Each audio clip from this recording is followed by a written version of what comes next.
Here we have verse 29, Jesus continuing to depict himself as the good shepherd, the one who cares for his sheep. They hear his voice, he knows them, they follow him.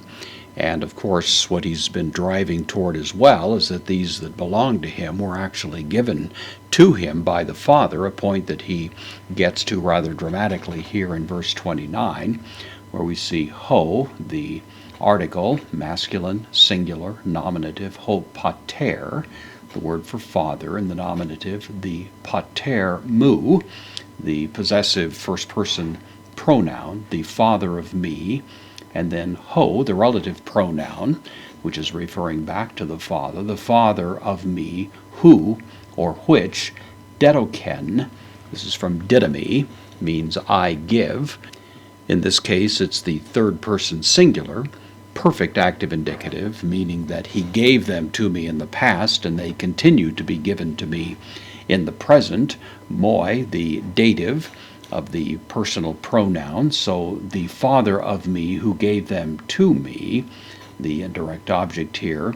Panton, this is an adjective, it means all or every. This is in the plural genitive. The genitive is used in connection with meidzon. Meidzon is an adjective, which is a comparative, so greater than, lesser than, those ideas. This means greater than, and it's greater than, it takes the genitive here, greater than all. And we don't know all what exactly. The sense of it is simply all that could otherwise be named. The Father who gave them to me is greater than everyone, anyone, any other conceivable individual. And then the esten is the third person singular, present active indicative of a me, he is, or the idea. So he is greater than any others.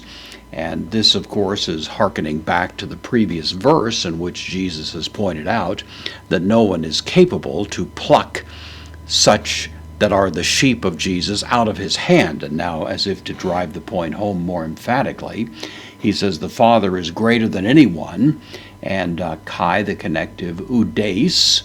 Oudeis, once again, is the adjective. It's in the nominative, singular, so no one. Dunatai, this is the from dunamai, it means I am able. This is the third person singular, present active indicative, no one is able. Then with the infinitive, harpadzane. This is the present infinitive of the word we saw earlier, harpadzo. To pluck or to steal or to snatch is the idea, no one is able. To snatch, using the infinitive, ek, preposition takes the genitive. Here's the genitive article, ek tes keros, the word for hand, out of the hand, to, of the patros, of the Father, the genitive showing possession.